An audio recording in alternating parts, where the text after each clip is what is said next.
네, 기도하겠습니다. 사랑의 주 하나님, 한 주간 동안에 우리 통큰통도 성경학교 우리 사랑하는 성도님들 지켜주셔서 감사합니다. 하나님 말씀의 은혜 가운데 나아갑니다. 오늘 하루 강의하는 것 가운데도 주의 은혜를 허락하여 주시고 하나님의 귀한 은혜를 깨달아 할 수 있는 그런 귀한 시간 되어줄 수 있도록 주님 인도하여 주시옵소서. 예수님의 이름으로 기도합니다. 아멘. 마이크가 켜져 있는 분 계세요. 마이크를 좀 꺼주시기를 바랄게요. 자.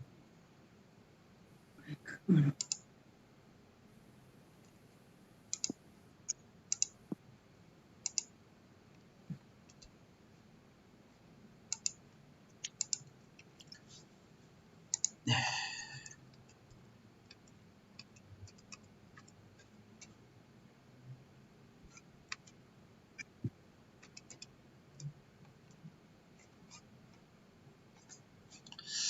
네, 이번 주 통큰통도 성경학교 강의 시작하도록 하겠습니다.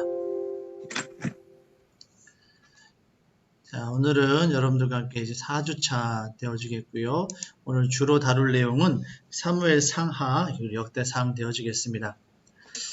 자, 사무엘상 먼저 보시도록 할게요. 사무엘상은 이제 사사기 시대를 거쳐서 여호수아 사사기는 어떻게 보면 신정 체제, 하나님의 신의 중심으로 살아갔던 이스라엘 백성들인데 그 주변 왕국들 블레셋이라든지 암몬의 그런 압박 가운데 이스라엘 백성들이 왕을 요구하게 되어지죠. 그래서 사울 왕을 첫 번째 왕으로 해서 왕정 체제로 변화되어지는 그런 격동의 시기가 바로 사무엘 상하의 시기가 되겠습니다. 특별히 사무엘 상에서는 이스라엘의 마지막 사사인 사무엘부터 시작해서 초대왕 사울, 두 번째 왕인 다윗까지 이어지는 내용들이 나타납니다. 사무엘상 1장에서부터 8장까지는 사무엘에 대한 이야기들이 주로 나와 있고요. 두 번째로는 이제 9장에서 15장까지는 이스라엘의 첫 번째 왕인 사울 왕에 대한 내용들이 나타나고 있습니다. 그리고 세 번째로 이제 16장부터 31장까지 많은 부분들이 다윗 왕에 대한 이야기로 나와 있음을 여러분이 알 수가 있습니다. 사실 사무엘상의 진정한 그 주인공은 바로 다윗이에요. 다윗이 드러나기 위해서 사무엘과 사울이 처음에 이야기를 끌었고요. 결국에는 많은 부분들을 통해서 사무엘상의 절반 가까운 부분을 통해서 다윗 왕에 대한 이야기들을 기술하고 있습니다. 자, 시간적인 흐름 한번 보시도록 할게요. 사무엘상 마지막 사사인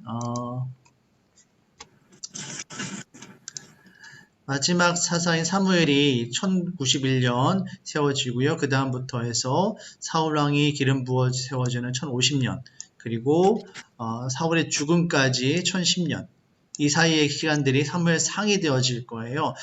실제적으로 다윗은 사울이 죽은 이후에 왕으로 세워지게 되어집니다.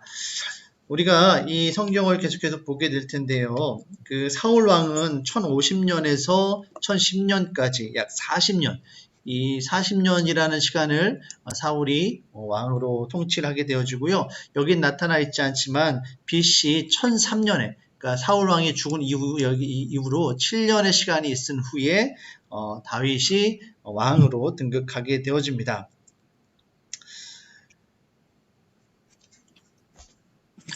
다음에 보실 내용은 사무엘상에 있어서 몇 가지 중요한 이슈들이 있는데요. 그 중에 하나가 바로 언약궤에 대한 이야기예요.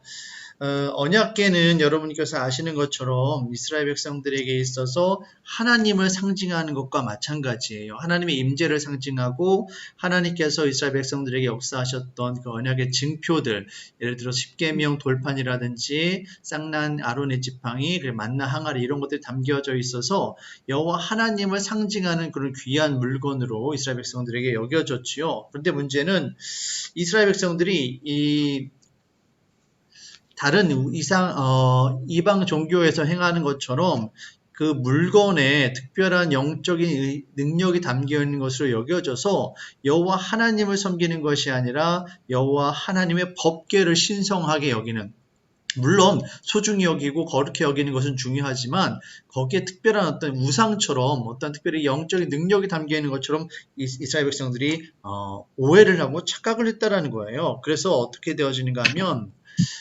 처음에는 가나안에 정착한 이후에 실로라는 지역에 이제 법궤를 두게 됩니다.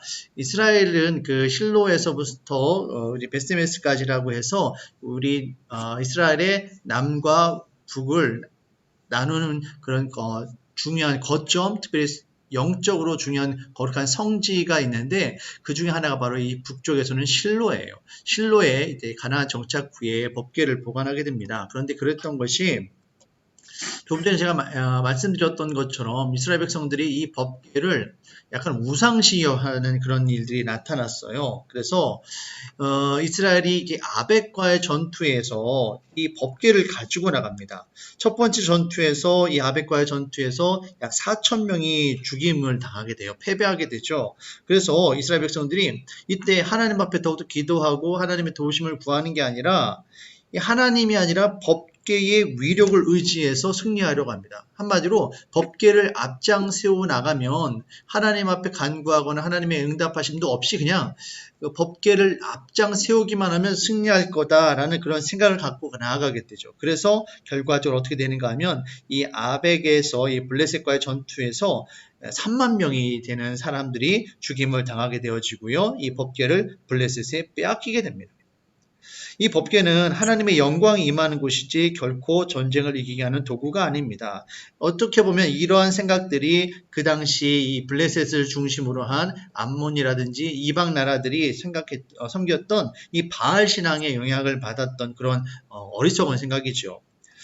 그래서 이스라엘 백성들이 신의가 아닌 인의의 결과로 이제 3만 명이나 죽음을 당하게 되어지고요. 이 전쟁 가운데서 엘리의 두 아들도 죽게 되어지고 그 소식을 전해 듣게 되어지는 엘리 제사장도 죽게 되어지는 그런 사건들이 사무엘상 4장 7장 사이에서 일어나게 되어집니다. 자, 그 다음에 이제 이 블레셋의 법궤를 빼앗겼던 이 법궤를 블레셋의 수도가 되어지는 이제 아스돗으로 옮겨오게 됩니다. 그래서 당시의 전쟁은 신과 신 사이의 전쟁을 여겼거든요. 그래서 블레셋 사람들이 이제 이스라엘 백성들이 섬기고 있는 그 여호와라는 신을 우리가 이겼다라는 그런 착각을 가지고 그 법궤를 여호와 하나님의 법궤를 다곤 신전 블레셋이 섬기고 있는 다곤이라는 그 신이 있는 그 신전에다가 그 법궤를 마치 전리품처럼 들여놓은 거예요. 여러분께 성경을 읽으셔서 아시겠지만 어떻게 되어집니까? 그 다곤 신상이 넘어지고요, 목이 부러지고요, 그런 일들이 일어나게 되죠. 그리고 하나님 심판이 임해서 아스돗에 전염병이 일어나게 됩니다. 그래서 이 블레셋 사람들이 놀라게 되어져서 그것을 이제 가드로 옮기게 됩니다. 가드로 옮기게 되어지는데 거기에서도 마찬가지 전염병이 계속해서 일어나게 되죠. 그래서 이제 블레셋 사람들이 안 되겠다. 이제 그 사람들이 이 법궤를 다시 이스라엘 백성들이 돌려줘야 된다는 것을 깨닫게 되어집니다. 그래서 에그론이라는 곳으로 옮겼고요. 그곳에서 이제 법궤를 전나는소에다가 실어서 이스라엘로 다시 돌려보내게 됩니다. 근데 이것이 이제 벳세메스로 이제 행하게 되는데 벳세메스에서 이제 법궤를 들여다보게 되어지고 그래서 거기서 5만 명이나 죽게 되어지는 그런 사건들이 일어나게 됩니다. 그래서 그 이후로 잠시 기랏 여아림에 이제 법궤가 보관되어지게 되어지는데요. 여기서부터 이제 다윗이 예루살렘에 왕궁을 세우고 그다음에 그곳에 성막을 짓고 법궤를 옮겨오기 전까지 이 기랏 여아림에 이제 머물게 되어집니다. 그리고 다음에 예루살렘 성전이 아니라 예루살렘 왕궁을 지은 다음에 왕이 된 후에 3만 명을 동원해서 법궤를 예루살렘으로 옮겨오게 되죠. 그런데 이 가운데서도 소가 이제 뛸 때 우사가 이제 법궤를 손으로 잡게 되어지죠. 하나님의 거룩한 물건을 인간의 힘으로 잡으려고 하는 인위의 행동이 있음으로 인해서 그 죽임을 당하게 되어지고요. 오베데돔의 집에 약 3개월 동안 머문 후에 예루살렘으로 옮겨오게 됩니다. 이때는 아직 성막일 때예요. 다음에 솔로몬을 통해서 성전이 세워지게 되어지고 그 이후에 이 성막에 있던 이 법궤가 성전 안으로 옮겨지게 되어집니다. 자, 다음 보실게요. 이스라엘 백성들이 이제 사무엘에게 자신들을 다스려줄 왕을 요구하게 되어집니다. 사무엘 8장의 그 주요 내용들이 나와 있는데요. 여기서 특별히 하나님께서 이스라엘 백성들에게 왕을 세울 것을 허락해 주시면서 왕의 조건을 세우십니다. 왕의 자격 요건인데요. 이 신명기에도 나와 있는 말씀과 동일한 것들이에요. 어떤 것인가 하면요. 하나씩 보실게요. 첫 번째는 여호와께서 택하신 형제 중에 한 사람, 두 번째 병마를 많이 두지 말 것, 그 정을 얻으려 애굽에 가지 말 것, 그리고 은금을 많이 두지 말 것, 그리고 평생의 율법을 지켜 행할 것, 이런 것들이 나오게 됩니다. 당시 그 이스라엘 백성들이 처했던 그 정치적인 상황을 보면 이렇습니다. 이스라엘이란 나라를 중심으로 해서요, 그러니까 남서쪽에서는 해상 부족이었던 블레셋이 강성해지면서 쳐들어오게 되어졌고요. 이스라엘의 동쪽에서는 암몬 족속이 위협을 가하게 되는 거예요. 그 사이에 끼어서 샌드위치와 같은 상황에 빠져서 이스라엘 백성들이 위기에 빠지게 되어집니다. 이때에 엘리 제사장의 아들도 다 죽임을 당했고요. 이 사무엘이 사사로서 있었는데 사무엘의 아들들 또한 이제 부정부패를 펼치게 되어집니다. 이러한 어려움 가운데 정치적으로도 종교적으로도 많이 힘들 때에 이스라엘 백성들이 하나님 앞에 기대고 하나님 앞에 의지하는 것이 아니라 다른 나라들처럼 왕을 세워줄 것을 기대하게 되어집니다. 그러면서 이와 같은 왕의 조건들을 세우게 되어지는데 함께 자세히 좀 살펴보시면 첫 번째가 이 여호와께서 택하신 형제 중에 한 사람이다라고 하는데 이 말은 다시 말하면 다른 나라 사람들, 외국인들, 타국인은 안 된다라는 거예요. 당연한 거겠죠. 이스라엘 백성 가운데 왕으로 세워 이스라엘 백성들의 12지파 가운데 한 지파의 사람, 그가 왕으로 세워줘야 된다라는 겁니다. 두 번째, 병마를 많이 두지 말라고 하는데요. 좀 이상하게 여기실 수 있을 거예요. 병마는 당시의 군사력을 판가름하는 기준이 되어집니다. 오늘날의 전차처럼 당시의 병마, 그러니까 말이 많으면 전쟁에서 강한 힘을 가졌다라고 생각할 수가 있어요. 근데 왕이 군사를 많이 두고 병마를 많이 두면 나라가 강건해지고 더 군사력이 세지는 거잖아요. 그런데 하나님께서는 병마를 두지 말라고 합니다. 왜 그러실까요? 다른 것이 아니라 이 병마를 의지함으로 하나님을 의지하지 않을까 두려웠던 거예요. 하나님을 의지하고 하나님을 신뢰해야 하는데 자신이 가지고 있었던 그 군사력을 의지해서는 안 된다. 이것을 요구하고 계시는 겁니다. 마찬가지로 세 번째는 은금은 무엇이겠습니까? 재물이겠죠. 왕이 하나님의 능력을 신뢰하는 것이 아니라 하나님의 공급하심을 의지하는 것이 아니라 자신이 가지고 있는 은금을 경제력을 자신이 의지하려고 해서는 안 되는 겁니다. 네 번째로 평생의 율법을 지켜 행할 것. 율법은 곧 하나님의 말씀이죠. 하나님의 뜻에 순종하는 신의의 사람이 될 것을 요청하십니다. 근데 이것들이 이 네 가지 요건들이요. 사울 왕으로부터 시작해서 다윗, 솔로몬 그 이후에 분열 왕국의 모든 왕들을 평가할 때 기준이 되어집니다. 자, 재미있는 것은요. 여기서 보시면 여러분 성경을 읽으시면서 앞으로 눈치채셨을 수도 있으신데요. 솔로몬이 처음에는 하나님 앞에 정말 인정받는 그런 왕이었어요. 그런데 그가 나중에 하나님의 뜻을 저버리게 되어지거든요. 그러면서 솔로몬이 가지고 있었던 그것들을 평가할 때 솔로몬이 병마가 얼마였는지 말이 얼마나 많았는지 그것을 이야기하고 있고요. 그가 금은이 얼마나 많았는지 이런 것들을 평가하는 것들이 나옵니다. 유념히 한번 보시면 좋을 거예요. 그러면서 이 네 가지 기준을 통해서 이스라엘 백성들의 왕들을 좀 평가하는 것을 성경에서 알 수가 있습니다. 자, 강의 진행하는데요. 좀 어느 분이신가 좀 마이크가 켜진 것 같아요. 소리가 들립니다. 좀 참고하시고 확인해 주시기를 부탁드립니다. 자, 지금까지 사무엘상 살펴보았고요. 그 다음에 이제 여기가 사사시대를 지나서 이제 통일왕국시대로 한번 넘어가 보도록 하겠습니다. 자, 통일왕국시대입니다. 시대로 함께 보도록 할게요. 처음에 창조시대, 족장시대, 출애굽 광야시대, 가나안 정복시대, 사사시대, 그리고 오늘 우리가 살펴보는 통일왕국시대예요. 좀 전까지는 왕정이 세워지기 전까지니까 사사시대라고 보시면 되겠어요. 여기 해당되는 성경들입니다. 자, 쭉 보시고요.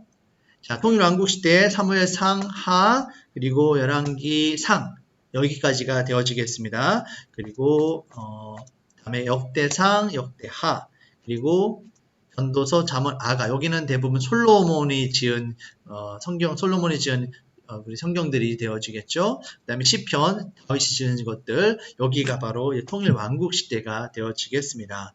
자, 넘기시면 이제 지리로 한눈에 보는 통일왕국시대입니다. 자, 지금까지 계속 쭉 보셨을 거예요.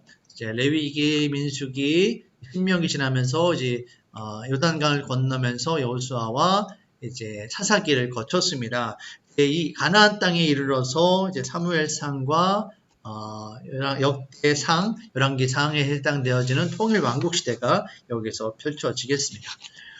통일왕국시대는 BC 1051년에서 931년까지가 되어지겠고요. 여기 해당되는 성경은 사무엘상 8장에서 31장, 열왕기상 1장에서 11장, 역대상, 역대하 1장에서 9장까지 되어지겠고요. 시편, 잠언, 전도서, 아가서의 일부분들이 여기가 되어지겠습니다. 주요 인물은 여럿이 있는데요. 이 중에 가장 대표적인 인물이 바로 사울, 다윗, 솔로몬이 되어지겠습니다. 여기서는 통일왕국 사무엘이 빠진 것은요. 사무엘은 사사시대의 인물로 여러분 이해를 하시면 되겠어요. 주요 사건은 여기서 다윗입니다. 아까도 제가 말씀드렸던 것처럼 사무엘상에서 핵심 인물은 다윗이라는 말씀 드렸지요. 통일왕국 시대에서 가장 핵심되는 인물은 뭐니 해도 바로 다윗입니다. 다윗이 기름 부음을 받아서 왕이 되어지고요. 그 다음에 언약궤를 옮겨온 사건들 아까 제가 말씀을 드렸고요. 그리고 여기에서 다윗 언약이 나옵니다. 다윗 언약에 대해서는 제가 다시 설명을 드리도록 할게요. 그리고 솔로몬이 성전을 건축하는 이 이야기들이 통일왕국 시대가 되어집니다. 다윗을 통해서 이 12지파로 사실 사울이 이스라엘의 왕이 되었지만 어떻게 보면 사울은 베냐민 지파의 한 사람이었고 베냐민 지파를 중심으로 한 12지파의 공동체를 다스리는 어떻게 보면 뭐라고 할까요? 약간 왕 같으면서도 왕 아닌 그런 분류의 왕이었어요. 그래서 전쟁에 있을 때는 사울을 중심으로 해서 이스라엘이 전쟁에 나갔지만 평상시에는 각 지파가 흩어져서 사울 왕과는 전혀 상관없는 그런 어떻게 보면 미국의 연방제도 같은 그런 모습의 이스라엘 백성들의 삶이었어요. 그랬던 것이 이제 사울이 이제 물러가고요. 다윗이 왕권을 강화하게 되면서 12지파를 다스리는 진짜 통일 왕국, 거기에 이스라엘 12지파의 진짜 왕으로 다윗이 세워지게 되어집니다. 그리고 솔로몬까지 그 왕권이 강화되어지고요. 솔로몬 이후에 솔로몬의 아들이었던 여로보암이 북왕국의 리더였던 르호보암과의 갈등 사이에 있어서 지혜롭게 대처하지 못함으로 인해서 남왕국 유다와 북왕국 이스라엘로 갈라지는 일들이 일어나겠죠. 그 전까지의 이제 통일 왕국 시대를 우리가 살펴보겠습니다. 여러분 사사시대는 인간의 불순종으로 인해서 하나님 나라의 신의가 이루어지는 신정 국가를 꿈꿨지만 결국에는 이제 그것을 포기해야만 했죠. 그래서 접어야만 했습니다. 그래서 이스라엘은 하나님의 뜻에 순종하기보다는 자기들의 뜻을 펴는 왕정 국가를 원했고요. 하나님은 마지막 사사 사무엘을 통해서 왕정 국가를 허용하고 사울을 왕으로 세웁니다. 그리고 사울의 뒤를 이어서 다윗, 솔로몬이 통일왕국 시대에 다스리게 되어집니다. 자, 통일왕국 시대 주요 사건들 연표 나오고 있습니다. 연대기 나오고 있어요. 여러분께 유념해서 보셔야 될 것이 사울이 기름 부음을 받아서 왕이 된 것 1050년이고요. 그리고 다윗이 두 지파를 통치함이라고 하잖아요. 이것이 이제 레위와 유다 지파가 되어지겠습니다. 그 다음에 이제 솔로몬이 다시 왕이 되어지고요. 솔로몬이 죽기까지 이때가 통일 왕국 시대로 여러분 보시면 되겠습니다. 자, 사울왕의 시대입니다. 사울이 이제 1040년에서 1010년까지 30년 정도 왕으로서 다스리게 되어지겠고요. 여기 해당되는 부분이 사무엘상 8장에서 15장 그리고 역대상 10장에서 14장까지가 되어지겠습니다. 여러분 사울이 왕으로 세워지는데 세 단계의 그 단계를 거쳐서 왕이 되어집니다. 아까 조금 전에 살펴보셨던 것처럼 사울이 이제 기름 부음을 받잖아요. 기름 부음을 받아서 이제 사무엘을 통해서 기름 부음을 받아서 왕으로 이제 세워지는데 이 이스라엘 사울이 속해 있던 지파가 베냐민 지파입니다. 베냐민 지파는 이스라엘 12지파 중에서 가장 작은 지파 가운데 한 지파예요. 그러다 보니까 다른 그 12지파의 사람들이 사울을 왕으로 인정을 안 하지요. 그래서 이제 미스바에서 이제 사무엘이 왕으로 이제 세워지는 그런 왕 선출식을 거행합니다. 그럼에도 불구하고 12지파들이 사울을 진정 왕으로 인정을 하지 않아요. 그런데 그때 사울에게도 처음에는 하나님의 영이 임했고요. 하나님의 성령의 인도하심이 있었습니다. 그래서 이 블레셋과의 전투에 있어서 나머지 12지파의 군사들을 이끌고 나아가서 승리를 거두게 되어집니다. 전쟁에서 승리를 거두게 되어지죠. 그래서 나머지 이스라엘 지파 사람들이 이제 사울을 진정한 우리의 왕으로 인정하게 되어지는 그런 일들이 일어나게 됩니다. 사울이 자기의 나이 40세에 왕이 되어지게 됩니다. 자, 사울이 치루었던 전쟁들 여기 있습니다. 여기 보시면 여러분 잘 보이실까 모르겠는데요. 자, 여기 네모단한 박스가 있잖아요. 여기 길갈이 있고요. 여기 이 부분이 이 지역이 베냐민이 차지했던 땅들입니다. 이 부분이 베냐민이 차지했던 땅이에요. 그러다 보니까 사울은 이 지역을 중심으로 자신의 통치를 이루었고요. 아까도 제가 말씀드렸던 것처럼 이쪽 지역이 블레셋이 주로 침공하는 블레셋이 침입했고요. 공격해오는 그런 지역이었어요. 블레셋 이쪽에서 이렇게 들어왔고 여기가 암몬입니다. 암몬이 이곳에 있어서 암몬은 이쪽에서 이스라엘 백성들을 괴롭혔던 거예요. 그러다 보니까 이 사울이 주요 전쟁들이 이곳을 오고 가면서 이 사이에서 많이 벌어졌음을 여러분 알 수가 있습니다. 자, 이런 내용들 나중에 한번 지도 PPT 하면 제가 여러분 남겨드릴 테니까요. 함께 살펴보시면 되겠습니다. 자, 사울이 이제 왕으로 세워졌는데 그럼에도 불구하고 사울이 그의 다스리는 초기에는 이제 왕정 체제의 기초를 잘 세우는 것처럼 보였습니다. 하지만 특별히 이 아말렉과의 전투 그리고 블레셋과의 전투에서 사울이 크게 실수를 범하게 되어집니다. 대표적으로 세 가지가 있는데요. 뭐냐면 첫 번째가 바로 여러분 잘 아시는 것처럼 사무엘 제사장 없이 제물을 드리는 거예요. 전쟁을 앞두고 있는데 사무엘이 전쟁을 앞두고 있는데 이제 제사를 드리고 전쟁을 시작을 해야 되는데 하나님의 제사장인 하나님께서 세우신 사사인 사무엘이 늦게 도착을 하는 거예요. 그런데 사울이 그것을 기다리지 않고 자신이 직접 제사를 드립니다. 어떤 거예요? 왕으로서의 권한이 아닌 하나님께서 세우신 사무엘이라는 제사장의 권한을 그가 침범을 하는 거죠. 멀건을 하는 겁니다. 그래서 하나님의 그 어떤 영적인 질서를 깨트리는 그런 모습이 나타납니다. 어떻게 보면 자신이 하게 되어지면 모든 것을 이룰 수 있을 것 같다라는 인위적인 모습이 여기 나타나는 것으로 이해할 수가 있어요. 두 번째로 이제 금신령을 절제 없이 시행한 것이라고 나와 있는데 이게 뭐냐면 그 블레셋과의 전투 가운데에 자꾸만 전쟁에서 승리하지 못하고 패배하게 되어지니까 이 전쟁에서 이기기 전까지 음식을 먹지 말라고 금신령을 내립니다. 근데 여기에서 누가 이 금신령을 어기게 되냐면 사울의 아들이었던 요나단이 그 금신령을 어기게 되어지죠. 자, 그리고 세 번째, 진멸하라는 명령을 자기식으로 해석하는 모습이 나타납니다. 아말렉과의 전투에서 하나님께서 여러분 지난번에 제가 가나안 정복 전쟁에서 하렘이라는 하나님 앞에 온전히 바쳐야 된다라는 그 전쟁을 말씀드렸을 때 기억하실 거예요. 아말렉과의 전투도 사실 마찬가지였거든요. 하나님께서 아말렉 가운데 있는 사람들 뿐만 아니라 가축을 남기지 말고 진멸하라고 명령하시는데 이 사울이 그 가운데 일부를 자기 것으로 자기 것으로 숨겨와요. 특별히 무엇을 숨겨오냐면 말을 숨깁니다. 아까도 나왔던 것처럼 이스라엘 백성 왕이 조건 가운데 병마를 가까이 두지 말라고 했잖아요. 이 사울이 자신의 능력을 자신의 군사력을 키우고 자신의 또 부를 취하기 위해서 전쟁에서 전리품을 취합니다. 그래서 하나님의 뜻에 순종하지 않고 반역하게 되는 모습이 여기에 나옵니다.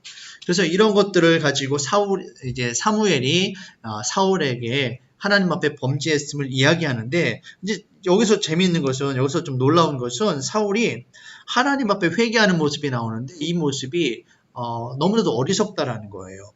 사무엘상 15장 30절 말씀입니다.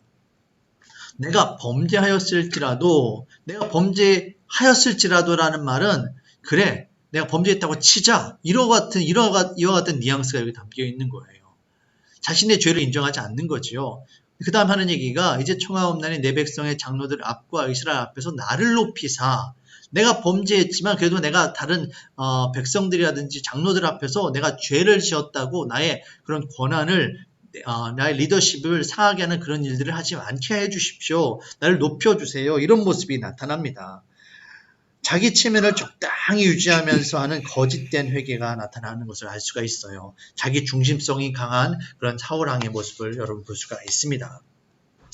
여러분, 사울이 하나님 앞에 하나님의 뜻에 불순종했다라고 하는데, 이 불순종은 사실 단순하게 그런 실수를 범하거나 이런 정도의 차원이 아니라 하나님의 뜻에 반역하는 거였어요. 여러분 한번 보실게요. 순종, 불순종, 반역을 좀 비교할게요. 순종은 당연히 하나님의 뜻을 행하는 거겠죠. 하나님의 뜻과 내 뜻이 상충됨에도 불구하고 내 뜻을 버리고 하나님의 뜻을 따르는 게 바로 순종이에요. 그렇다면 반대로 불순종은 뭘까요? 하나님의 뜻을 시행하지 않는 겁니다. 하나님의 명령하신 것이 있는데 이것을 고의로 회피하거나 하나님께서 금하신 것을 내가 범하는 겁니다. 이것을 어떻게 이해하느냐면요, 하나님의 말씀의 적용을 일시적으로 중단하는 것도 포함이 여기 되는 거예요. 그러니까 다 했는데 하나를 내가 지키지 않는 거예요. 그리고 그 다음에 또다시 지킬 수 있어요. 그런데 이것은 하나님의 뜻에 대한 완전한 순종이 아니고 불순종이라는 겁니다. 대표적인 예가 누구냐면 바로 다윗이 밧세바를 범하는 그 사건들이 여기에 해당되어집니다. 하나님의 뜻이 있었는데 하나님의 뜻을 지키지 않는 거죠. 근데 반대로 반역은 뭐냐면 이게 중요한 건데, 이 사울이 여기에 해당되는 거예요. 하나님의 말씀의 적용을 재평가하는 거예요. 하나님의 말씀을 자의적으로 내가 해석해서 내가 그 말씀 가운데 일부는 내가 선택해서 적용하고 일부는 내가 선택해서 그것을 뒤틀어서 자의적으로 해석을 해서 내 마음대로 그것을 지켜나가는 겁니다. 대표적인 게 뭐냐면 바로 사울이 사무엘 대신에 제사를 드리는 거죠. 바로 사무엘의 반역이 여기에 해당되어지는 겁니다. 이 불순종과 반역을 비교한다면 불순종은 하나님의 말씀을 쳐부수고 뛰쳐나가는 거예요. 그런데 반역은 하나님의 말씀의 정당성과 합법성을 재해석하는 거예요. 하나님의 말씀이 틀렸다는 거예요. 이 불순종은 어떻게 보면 하나님의 말씀의 그 기준을 건드리지 않아요. 그 말씀의 기준을 건드리지 않고 그것을 내가 지키느냐 지키지 않느냐의 차이에 있다면, 이 반역은 뭐냐면 하나님의 말씀의 기준이 틀렸다라는 겁니다. 하나님 당신은 틀렸습니다 라고 말하는 거예요.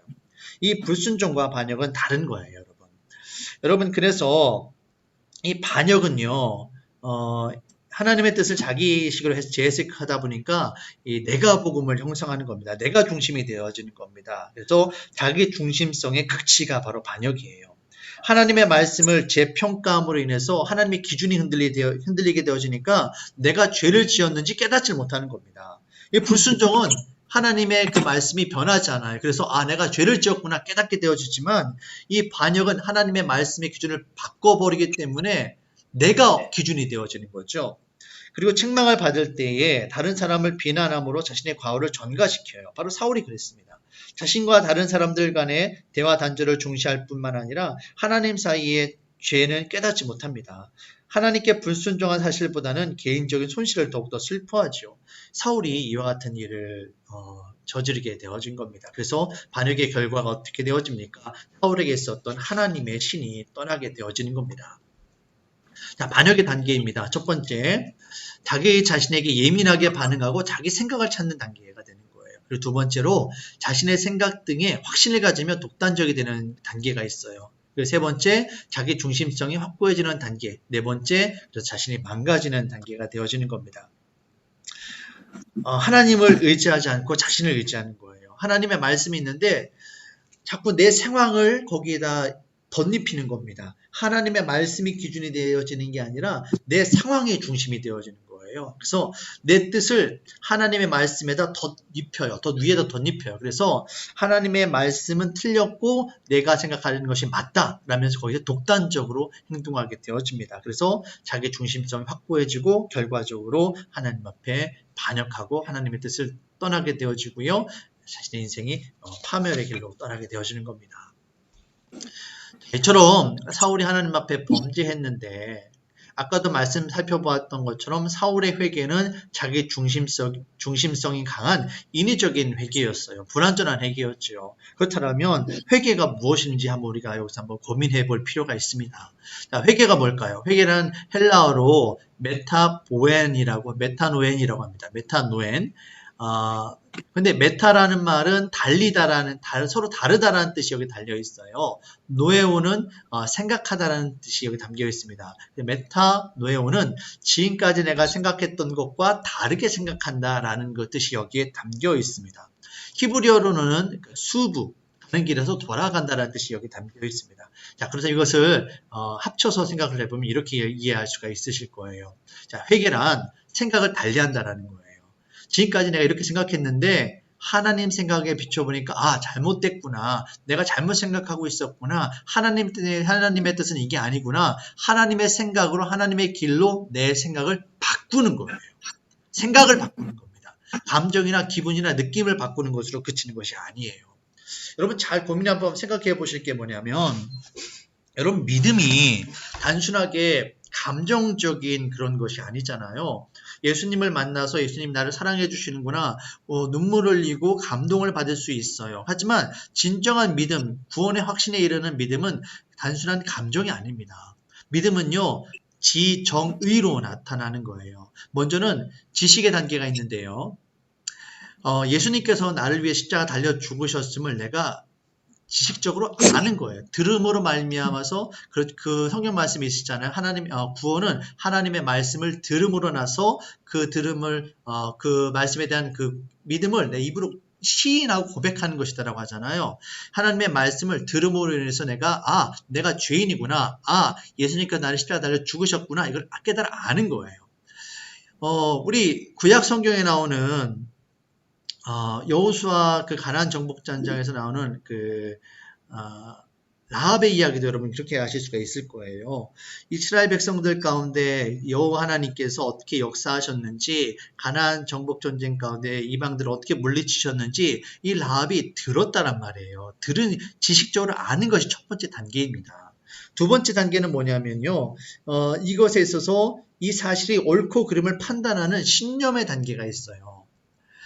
이 라합이 이스라엘 백성들 가운데 여호와 하나님 이렇게 역사하셨구나 그걸 들었다라면 내가 이스라엘 백성들이 섬기는 여호와 하나님을 의지하고 내가 그분만을 신뢰할 때 내가 구원받을 수 있구나라는 그런 자기 안에 있는 그런 신념의 체계, 옳고 그름의 체계가 바뀌는 거예요. 그리고 거기에서 더 나아가서 이제 의지적인 결단과 실천이 있는 겁니다. 그래서 내가 실천으로 옮기는 거예요. 그래서 라합이 어떻게 합니까? 우리 그 정탐꾼들을 숨겨주는 결단을 하게 되어지잖아요. 믿음은 이처럼 정의의 복합체예요. 그렇다면 회개도 마찬가지겠죠. 회개도 지식과 어떤 이런 정의와 그리고 의의 단계를 거쳐야 되는 거예요.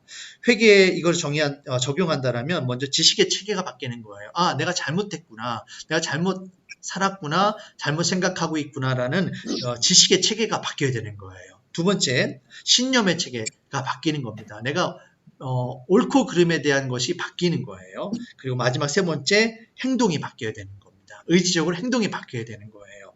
근데 사울은 여기에 있어서 어떻게 보면 자신이 제가 정말 100% 정말 최대한 양보한다 치면 사울이 자신이 죄인인 것을 어쩌면 깨달았을 수도 있어요. 사무엘이 왜 당신이 왕임에도 불구하고 제사장이 드리는 그 제사를 집례를 했습니까? 라고 했을 때 사울이 이거 잘못됐구나라고 깨달을 수는 있었을 거예요. 그런데 문제는 뭐냐면 사울이 아까 우리가 살펴보았던 것처럼 이 반역이라든지 내가복음이라든지 자기 중심성에 사로잡혀서 하나님의 말씀의 기준 바빠 죽겠는데 제사장이 올 때까지 언제 기다리느냐라고 하면서 자신의 생각을 기준으로 그것을 바꾼 거죠. 그러면서 자신의 신념의 체계가 바뀌지 않고 그대로 고립되어졌고요. 거기에서 자신의 행동을 바꾸는 의지의 결단으로까지 나아가지가 못했던 겁니다. 우리가 많은 분들이 이 믿음이라든지 회개에 있어서 이 지식의 단계에 머물 때가 너무나도 많습니다. 지식의 단계에 머무는 것으로 그치는 것이 아니라 하나님의 말씀을 기준으로 인해서 우리 신념의 체계가 바뀌고요. 거기서 한 걸음 더 나아가서 성령 하나님 도우심으로 말미암아서 우리 행동이 바뀌는 그런 단계까지 나아가야 할 것입니다. 자, 그 다음 넘겨볼게요. 사울이 버림받은 결정적인 이유, 자기 중심성이에요. 자기 중심성. 사무엘상 25장 12절 말씀을 보시면 자기를 위해 기념비를 세우고란 말이 나와요. 사울은 자기 자신이 우상이 됐던 사람이에요. 하나님을 섬기는 사람이 아니라 이스라엘의 왕이었지만 하나님이 아닌 자기 자신이 우상이 됐던 사람이 바로 사울이었습니다. 그리고 아까 우리가 살펴보았던 것처럼 회개할 때도 자신이 범죄하였고 하나님 앞에 잘못했으면 우리 사무엘을 통해서 들었음에도 불구하고 내가 범죄하였을지라도 라면서 자기의 죄를 인정하지 않아요. 그러면서도 자기 자신을 높이려고 했던 모습이 나타나 있습니다. 철저하게 자기 중심성으로 살았던 사울왕은 결국 성령이 떠나고 악신에게 시달리게 되어지고 하나님의 손에서 떠나게 되어지는 그런 일들이 일어납니다. 참 안타까운 인생이죠. 다음 넘겨보시도록 할 텐데요. 이제 여러분께서 이 사무엘상 그리고 역대상하 살펴보시면서 이제 시편의 말씀도 계속해서 읽어보실 거예요. 다윗이 이제 등장하게 될 텐데 다윗의 신앙 고백 시편 23편이 잘 나타나 있습니다. 여러분 읽어보셨으리라 믿고요.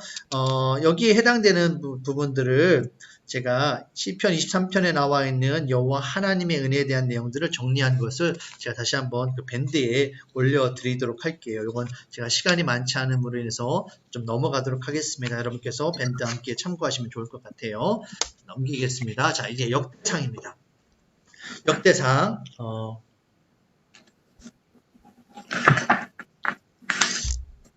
역대상은 여러분 교재 이제 21차례가 될 거예요. 자, 역대상, 이제 사무엘상을 지나서 이제 역대상이 되어지는데요. 우리 이스라엘의 왕들에 대한 책들이 역대상하가 있고 열왕기 상하가 있어요. 두 책들이 이스라엘 백성들에 있는 왕에 대한 이야기들이 있는데 조금 이 관점들이 다르다라는 것을 여러분 알 수가 있어요. 자, 역대상하는요, 남왕국 유다를 중심으로 합니다. 반대로 열왕기 상하는요, 남왕국 유다와 북왕국 이스라엘을 포함한 왕권을 전체를 중심으로 기술하고 있어요. 여러분께서 이스라엘의 역사를 먼저 좀 이해하시고 이 역대상하와 열왕기 상하를 좀 보시면 잘 이해가 되실 텐데요. BC 586년에 유다가 바벨론에 의해서 멸망을 당하게 됩니다. 그리고 그 이전에 훨씬 이전에 이제 북왕국 이스라엘은 이미 멸망을 했고요. BC 586년에 남왕국 이제 유다가 바벨론에 의해서 멸망을 당하게 되고요. 70년에 포로 생활을 겪게 됩니다. 그 다음에 바사왕 고레스에 의해서 예루살렘으로 귀환하게 되어지죠. 이 포로기로 돌아오는 내용들은 다음에 느헤미야라든지 여기에 잘 나타나 있으실 거예요. 근데 여기에서 이제 이스라엘 백성들이 예루살렘으로 돌아와서 생각을 하게 되는 겁니다.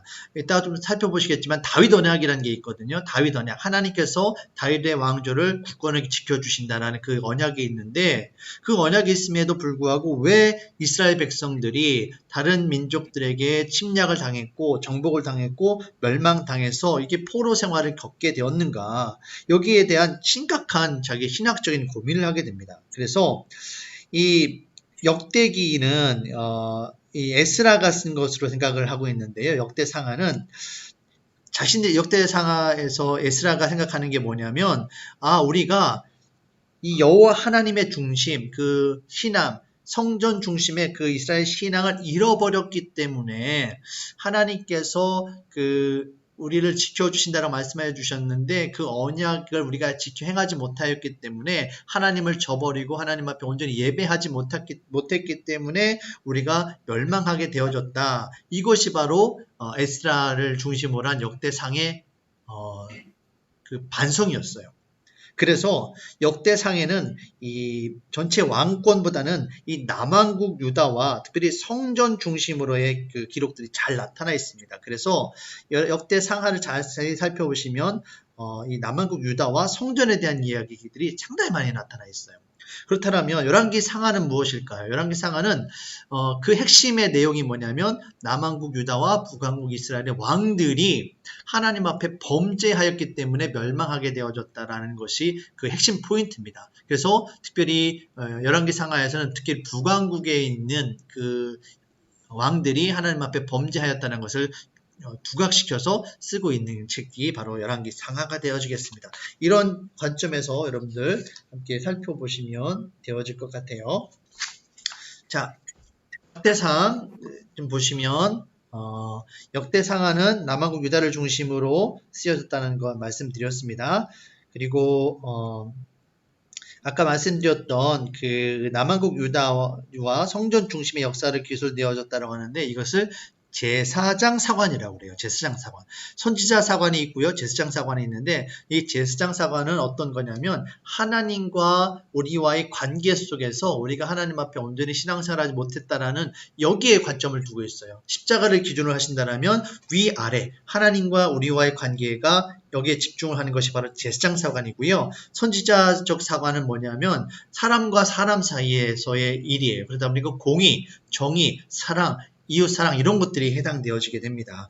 자, 역대상하는 이와 같은 제사장 사관, 하나님과 이스라엘 백성들의 관계 중심, 신앙 중심이 바로 여기에 있어요. 그래서 좀 성경을 좀 읽어보시면 아시겠지만 이 남왕국 유다의 정통성을 강조하기 위해서 아담으로부터 시작된 유다의 족보를 기술하고 있는 것이 바로 역대상에 대한 그 내용입니다. 특별히 그 1장부터 9장까지 이스라엘 정통성을 보여주는 족보가 바로 여기에 나타나고 있죠. 바로 여기 이 부분에 해당되는 부분입니다. 남왕국 유다의 정통성을 강조하는 거예요. 그러면서 남왕국 유다에게 나타났던 하나님의 은혜를 기억하고 여호와 하나님의 신앙으로 돌아가자. 바로 여기 이 핵심이 바로 역대상 여기 1장에서 9장에 해당되는 부분입니다. 그렇다면 이제 10장에서 24장의 핵심은 뭐냐면 이 하나님의 다윗 임명과 하나님의 언약, 이 언약을 중심으로 해서 성전이 여기 중심의 키포인트가 되어집니다. 그런 부분 이해하시면서 성경을 읽으시면 재미있게 여러분께서 성경을 읽으실 수가 있으실 거예요. 자, 넘기겠습니다. 역대기 상 속의 시간 흐름 쭉 한번 보실게요. 보시면 될 것 같아요. 넘기겠습니다. 자, 역대기의 4가지 특징입니다. 자, 사무엘서나 열왕기보다 심판성이 강하다. 하나님과의 관계를 이야기하다 보니까 심판성이 강할 수밖에 없지요. 두 번째, 선지자적 그 사관이 아니라 제사장적 사관에 의해서 쓰여진 책이다라는 거 말씀드렸어요. 그래서 성전 건축에 관해서 지나칠 정도로 자세히 기록하고 있습니다. 그리고 왕의 선함과 악함의 기준이 레위기적 그 제사법의 기준에서 성전 예배를 지키고 있는가, 그러니까 아니면 성전 예배를 무시하거나 방해하는가, 이것이 바로 기준이 되어지고 있어요. 그리고 첫 번째 9장까지는요, 이제 민족의 정체성을 확립하기 위해서 창세부터 사울 왕까지 역사를 족보로 기록을 하고 있습니다. 그리고 그 다음에 다윗과 솔로몬이 주요 인물이고요. 악한 왕보다는 선한 왕, 특별히 다윗을 부각시키는 것이 바로 역대기의 특징입니다. 역대기는 분열 왕조 역사 가운데 오직 남왕국의 정통성만을 인정해서 남왕조의 역사만을 기록하고 있어요. 자, 역대기를 읽으면서 다윗 특히 역대기에서는 다른 열왕기 상하에서는 그리고 사무엘이라든 이런 데서 보시면 다윗이 하나님 앞에 범죄했음을 드러냅니다. 그런데 재미있는 것은 역대기에서는 이 다윗이 하나님 앞에 범죄한 것을 이렇게 아주 두드러지게 나타내지는 않아요. 약간 거룩한 왕, 온전한 왕인 것처럼 예쁘게 포장을 하는 것이 나타납니다. 그런 부분 잘 보시고요. 여러분 다윗에 대한 이야기를 읽으시면서 다윗에 대한 이야기를 나누면서 다윗의 영웅담이죠. 바로 골리앗과 다윗의 대결이에요. 이것을 여기서 기록한 것이 뭐냐면 다윗이 진짜 용맹한 용사이고 하나님께 선택하신 왕이다라는 것을 보여주기 위한 것으로 이해를 하셔도 좋을 것 같습니다. 자, 그런 것들을 기억하시면서 또 보셔야 될 게 뭐냐면 골리앗과 다윗을 비교하는 거예요. 골리앗은 신의를 대표하고요. 다윗은 인의를 대표합니다. 자, 보실게요.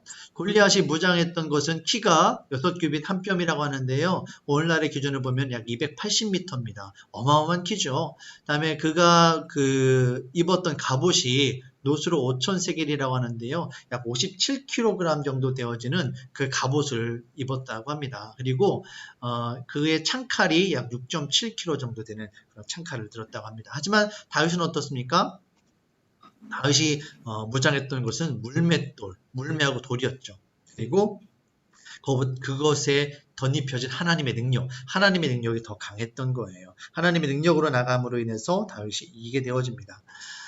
사무엘상 17장 45절 다윗이 유명한 말을 남깁니다. 다윗이 블레셋 사람 골리앗이죠. 골리앗에게 이르되 너는 칼과 창과 단창으로 내게 나오거니와 나는 만군의 여호와의 이름 곧 내가 모욕하는 이스라엘 군대의 하나님의 이름으로 내게 나아가노라. 하나님의 이름, 하나님의 능력으로 나아가게 됩니다. 자, 사무엘상 17장부터 19장까지는 이처럼 이제 다윗이 골리앗과의 대결을 통해서 이제 등장하게 되어지는데요. 반대로 이제 사울은 점점 쇠퇴하게 되어지지요. 이 전쟁은 여호와께 속했다라는 이 사무엘상 17장 47절 말씀을 보시면 이 다윗의 위대한 고백이 나옵니다. 이 골리앗을 향해서 하는 얘기가 전쟁은 여호와께 속한 것인즉 그가 너희를 우리 손에 넘기시리라. 다윗은 하나님만을 의지하였던 사람입니다. 이 사울 왕의 그 자기 중심성, 신의의 모습과 대조적으로 다윗의 그런 신의 중심의 모습을 드러냄으로 인해서 다윗이 진정한 왕임을 보여주고 있는 겁니다. 자, 다음 넘겨보실게요. 다윗의 도피 여정입니다.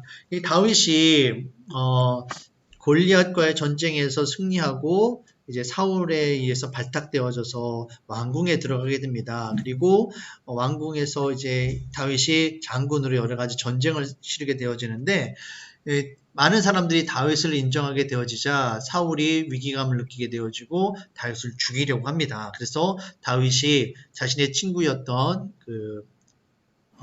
요나단의 도움을 받아서 도피 생활을 하게 되어지는데요. 이 도피 생활에 대한 그 지도와 내용들이 있고요.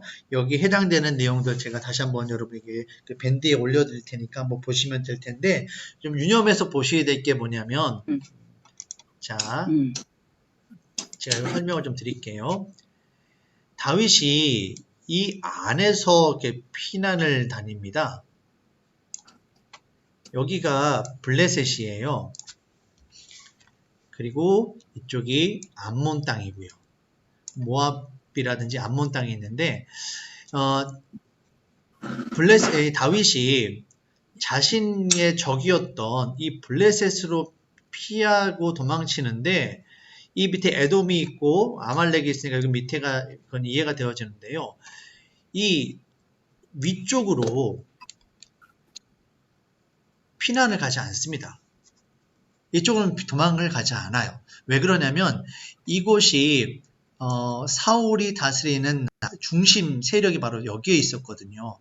여기 그 지도에 나타나지 않은데요. 한 요 정도 되는 부분이 바로 실로가 되어지겠습니다. 그러면서 여기가 바로 베냐민 지파가 다스렸던 땅이에요. 한마디로 사울 왕의 중심지가 바로 여기였던 거죠. 그래서 이 다윗이 위로 도망가는 것이 아니라 이때부터 옆으로 밑으로 계속 도망 다니게 되어지는 거예요. 자, 그런 부분 여러분 이해하시면서 보시면 성경을 참 재미있게 보실 수가 있겠습니다. 자, 그러면서 여기 해당되는 그 시편의 내용이라든지 여기에 있었던 그런 도망에 대한 이야기들 제가 PPT에다가 노트에다가 남겨 놓았습니다. 여러분께서 살펴보시면 되겠습니다. 자, 다음 넘기겠습니다. 사무엘 하입니다. 다윗 왕조 이제 40년에 대한 이야기가 이제 나오게 되어집니다.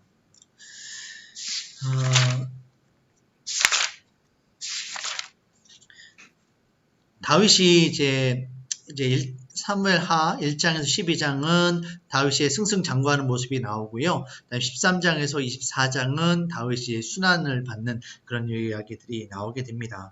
이제 사울 왕이 죽임을 당하고요. 그 이후에 약 7년의 시간이 지난 후에 다윗이 왕으로 세워지게 됩니다. 헤브론에서 유다 지방의 통치자가 되어졌다가 이때는 사울 왕이 살아 있을 때죠. 자, 다시 설명 좀 드릴게요. 자, 이때입니다. 1장에서 4장까지는 사울왕이 살아있을 때예요. 사울왕이 살아있을 때 헤브론에서 유다 지방의 통치자가 되어집니다. 그 다음에 사울왕이 죽게 되어지고요. 그래서 그 이후에 이스라엘 통일왕국의 왕이 되어지는 거예요. 그런 내용들이 여기에 나타나고 있습니다.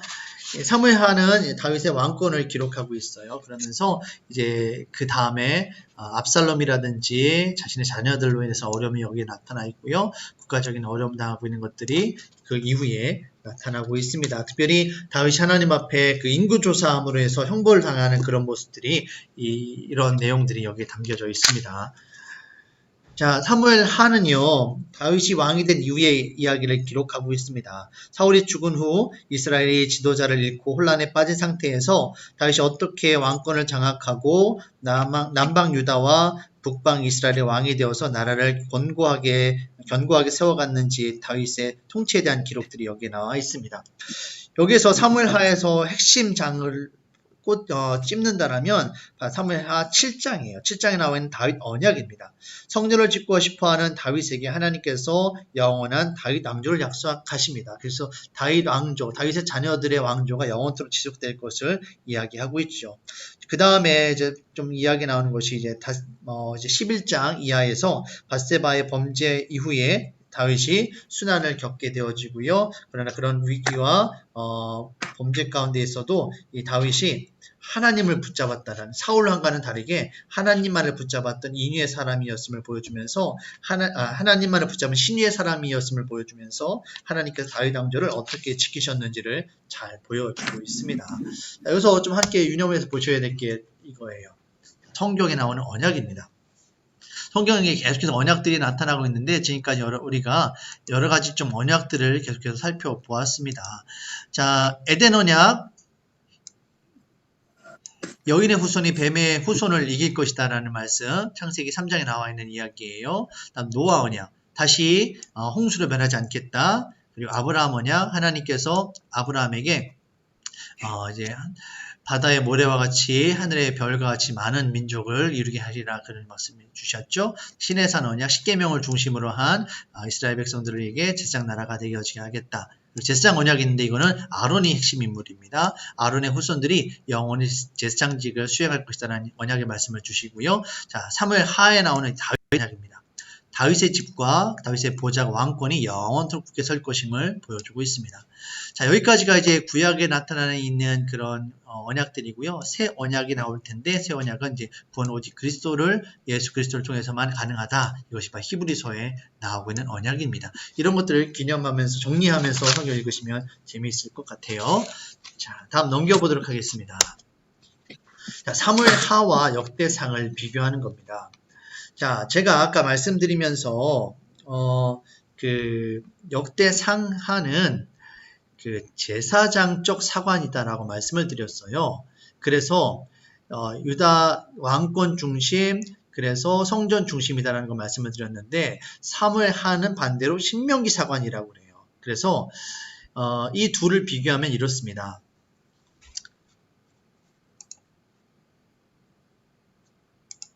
자, 보실게요. 역대상 이 부분은 이제 제사장적 사관, 역대기 사관인데 아까 말씀드렸던 것처럼 성전이라든지 예배 중심이고요. 부자에 거친 계보가 나타나고 있어요. 그건 뭐냐면 이 다윗 왕권이 하나님의 정통성을 가지고 있다. 그것을 아브라함으로 창조로부터 이어진 정통성을 가지고 있다는 것을 보여주고 있고요. 이 다윗 왕이 완전한 왕인 거예요. 그러다 보니까 밧세바 사건이 없어요. 근데 반대로 이 신명기 사관은 어떠한가 하면요. 신명기 사관은 공의, 정의를 중요하게 여겨요. 그러다 보니까 이스라엘 백성 왕들이 어떻게 통치를 했는가 이것을 나타내고 있고요. 정통성에 대한 계보는 없습니다. 그리고 이 다윗이 하나님 앞에 범죄하였던 밧세바 사건을 기록하고 있어요. 다윗도 하나님 앞에 완전한 왕이 아니었다. 이것을 이야기하고 있는 것을 볼 수가 있습니다. 이것들 비교하면서 여러분 보시면 재미있을 것 같아요. 자, 넘기겠습니다. 다윗 왕의 이야기입니다. 다윗 왕이 1010년에서 970년 사이, 기원전 1010년에서 970년 사이 이때 동안에 통치했다라는 것 여러분 보고 계세요. 자, 다윗 왕의 생애입니다. 다윗 왕의 생애인데요. 좀 하나씩 좀 보시도록 할게요. 1세 아들, 막내 아들 다윗이 베들레헴에서 태어나 거기에서 아버지의 양들을 돌보았다. 바로 베들레헴은 여기에서 이제 사무엘을 통해서 기름 부음을 받게 되어집니다. 다음에 이제 골리앗과의 전쟁, 골리앗과의 싸움에 승리하게 되어지고요. 그 다음에 사울 왕에 의해서 발탁되어져서 수도 기브아에 있는 사울 왕의 궁전에서 수금을 타게 됩니다. 그 다음에 사울 군대의 군인이었던 다윗이 엘라 골짜기에서 골리앗을 죽였다는 모습 나오고 있고요. 비슷한 시기, 여러분 비슷한 시기라는 걸 기억하시면 될 것 같아요. 사울은 다음에 자기 아들 요나단의 친구임에도 불구하고 다윗에게 화를 내게 됩니다. 그래서 다윗은 노, 가드, 그일라 그 밖에 다른 지역에 숨어 지내게 됩니다. 그래서 여러분 지도 보시는 것처럼 사해 왼쪽 중심, 그러니까 블레셋과 사해 사이에 있어서 계속해서 다윗이 도망쳐 다녔다라는 거 이렇게 말씀을 드렸습니다. 자, 그리고 여기 도망쳐 다녔다는 것을 보여주고요. 다음에 다윗이 헤브론의 수도를 정하고 유다의 왕이 되어집니다. 여기 헤브론 베들레헴 밑에 있어요. 그 다음에 이제 다윗이 헤브론의 왕, 유다의 왕으로서 에돔, 모압, 암몬 족속들, 아말렉 족속들, 블레셋 족속들을 정복하게 됩니다. 그리고 사울이 죽은 이후에 온 이스라엘의 왕이 되어져서 예루살렘에서 이제 통치하게 되는 이 모습들이 다윗의 생애 가운데 나타나 있습니다. 이런 내용들이 사무엘상과 사무엘하에 잘 정리가 되어 있습니다. 다윗의 정복전쟁입니다. 정복전쟁 여러분 도표 있으니까 함께 보시면 좋을 것 같아요. 다윗이 블레셋이라든지 모압, 암몬 이런 지역들을 다스리면서 자신의 왕권의 중심이었던 이 헤브론과 예루살렘에만 머물러 있는 것이 아니라 이 블레셋, 그러니까 이스라엘의 서쪽 이 블레셋을 거의 다 점령하게 되어지고요. 이 암몬 족속도 물리치게 되어지고 그것을 머무는 것이 아니라 위쪽까지도 나아가서 이스라엘 역사 가운데 가장 넓은 영토를 차지하게 되는 일들이 여기에 나타납니다. 그래서 다윗의 그 생애 동안에 이 블레셋과 아람과 암몬과 이런 전쟁들이 계속해서 이루어지게 되어지지만 여기서 하나님의 도우심으로 말미암아서 다윗이 승승장구를 거두게 됩니다. 그런데 그럼에도 불구하고 다윗이 하나님 앞에 범죄를 하지요. 밧세바 사건을 비롯해서 이제 하나님 앞에 이제 범죄하게 되는데 밧세바라든지 아니면 이스라엘의 군대의 숫자를 센다라든지 이런 것들을 통해서 다윗이 하나님 앞에 범죄를 하게 되어지는데 사울 왕과는 다르게 다윗이 하나님 앞에 회개를 하는데 철두철미하게 회개를 합니다. 그러면서 아까 말씀드렸던 것처럼 지정의에 해당되어지는 것들이 회개가 일어나요. 대표적인 다윗의 죄를 고백하는 탄원시가 바로 시편 51편인데요. 여러분 시편 51편에 나와 있는 몇몇 구절들만 보아도 다윗이 얼마나 철저하게 하나님 앞에 회개하고 있는지를 잘 나타나 있습니다. 51편 2절 말씀 보시면 나의 죄악을 맑게 씻기시며 나의 죄를 깨끗이 제하소서. 10절 하나님이여 내 속에 정한 마음을 창조하시고 내 안에 정직한 영을 새롭게 하소서. 그리고 17절에서 하나님께서 구하시는 제사는 상한 심령이라 하나님이여 상하고 통회하는 마음을 주께서 면하지 아니하시리라. 단순하게 자기가 죄인인 것으로 깨닫는 걸 그치는 것이 아니라 자기의 신념 체계를 바꾸잖아요. 내가 정말 하나님 앞에 거룩한 사람이 되어지길 원하는 그것을 깨닫게 되어지고 자신이 바꾸려 하게 되어지고요. 그리고 자신이 의지적으로 하나님 앞에 회개하는 모습이 나타나게 되어집니다. 자, 회개 아까도 말씀드렸어요. 회개 메타노엔 노에오 해서 생각을 달리한다. 히브리어로 수부, 길을 돌아선다. 그래서 회개란 생각을 달리하는 거다. 그리고 지정의 해당되어진 것이 있다는 거 말씀드렸어요. 단순하게 생각을 바꾸고 감정을 바꾸는 게 아니다라는 거 행동으로까지 나타나야 된다는 거 말씀을 드렸습니다. 자, 그럼 여기서 함께 보아야 될 것이 바로 사울의 회개와 다윗의 회개 한번 비교를 한번 해보시죠. 사울이 회개하는 모습 사무엘상 15장 30절에 나와 있는데 어떤 회개라고 했습니까? 자기 중심성이 강한 회개라고 말씀을 드렸어요. 내가 범죄하였을지라도 범죄했다고 치자라는 거예요. 그럼에도 불구하고 나를 높이사 자기 자신을 높이고 있는 자기 중심성이 강한 그런 회개, 거짓된 회개, 부족한 회개임을 볼 수가 있습니다. 반대로 다윗은 어떻습니까? 다윗이 회개하는 모습 아까 살펴보았던 탄원시 잘 나타나 있어요. 나의 죄악을 맑게 하시고 내 안에 정직한 영을 새롭게 하소서. 다윗이 철저하게 하나님 중심의 회개를 하고 있는 것을 알 수가 있습니다. 이와 같은 그 사울 왕과 다윗의 그런 회개하는 모습이 차이가 나는 것처럼 그 왕 다윗의 삶과 사울의 삶은 전혀 다른 삶이었습니다. 자, 다윗의 삶은 어떤 삶이었습니다. 어떤 삶이었을까요? 하나님의 마음에 든 삶이었어요. 그런데 사울은 사람의 마음에 든 왕이었어요. 사람 앞에 어떻게 하면 잘 보일 수 있을까? 이걸 생각하는 사람이 바로 사울이었습니다.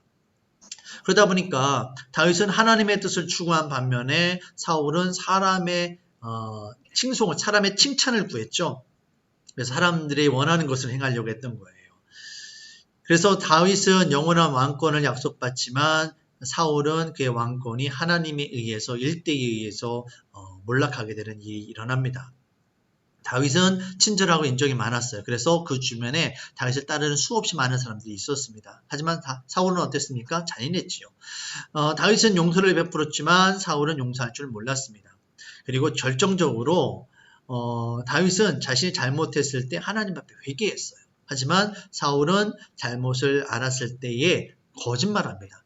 거짓말하는 것이 특별히 어떤 거짓말이냐면 내가 잘못하지 않았다. 하나님의 말씀을 뒤틀면서 하나님의 말씀이 잘못됐다라고 이야기하면서 자신의 잘못을 두둔을 합니다. 어떻게 보면 이 다윗은 사람들 앞에 다윗은 용감했어요. 용감했다는 말이 뭐냐면 하나님 앞에도 용감했고요. 사람들 앞에서도 용감했어요. 용감했기 때문에 자기 스스로가 죄인임을 고백할 수가 있었어요. 사람을 의지하지 않고 하나님을 의지하는 사람이었기 때문에 사람들의 시선을 의지하지 않고 하나님을 의지하는 사람이었기 때문에 하나님이 중요했어요. 그러다 보니까 하나님 앞에 내가 잘못했습니다라고 용서를 구할 수 있었어요. 하지만 사울은 어땠습니까? 사람을 의지하다 보니까 두려움이 많았어요.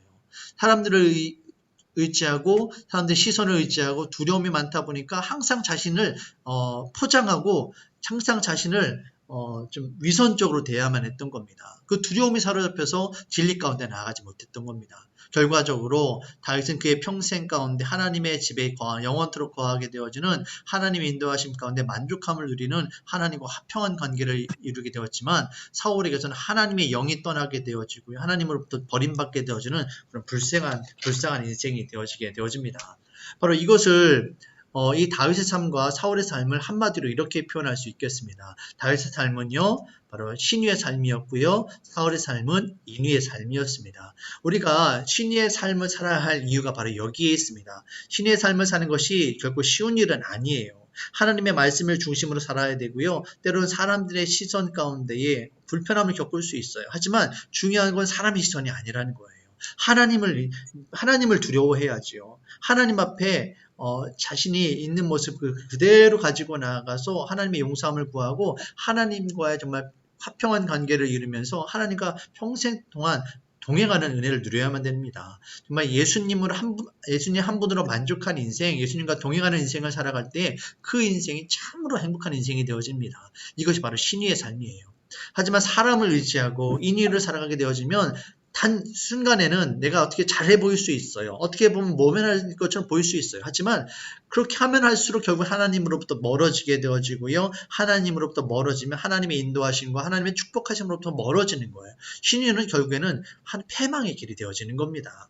자, 이런 것들 기억하시면서 성경 말씀을 읽으면서 말씀에 있는 것을 그치는 것이 아니라 말씀을 통해서 우리의 삶을 재조정하고요. 이 말씀을 통해서 의지적으로 결단해서 하나님, 내가 하나님의 말씀을 지켜 행하는 삶이 되어지겠습니다. 이렇게 결단하는 그런 은혜가 여러분 가운데 있길 바라겠습니다. 자, 오늘 여기까지 하고요. 제가 잠시 기도하고 마치도록 하겠습니다. 사랑의 주 하나님, 참으로 감사합니다. 오늘 말씀을 통해서 다윗과 사울의 삶을 비교하면서 우리가 과연 얼마나 신의의 삶을 살아야 되는지 깨닫게 되었습니다. 하나님, 성령 하나님 우리 인도하여 주셔서 신의의 삶을 살아갈 수 있도록 인도하여 주시옵소서. 하나님 중심의 삶을 살게 하여 주시옵소서. 한 주간 동안 말씀을 읽을 때 지혜를 주시고 능력을 주셔서 말씀의 사람, 신의의 사람으로 살아갈 수 있도록 주여 도우시고 인도하여 주시옵소서. 감사합니다. 예수님의 이름으로 기도합니다. 아멘. 한 주간 동안 수고 많으셨습니다. 다음 주에 또 뵙도록 하겠습니다. 감사합니다. 수고하셨습니다.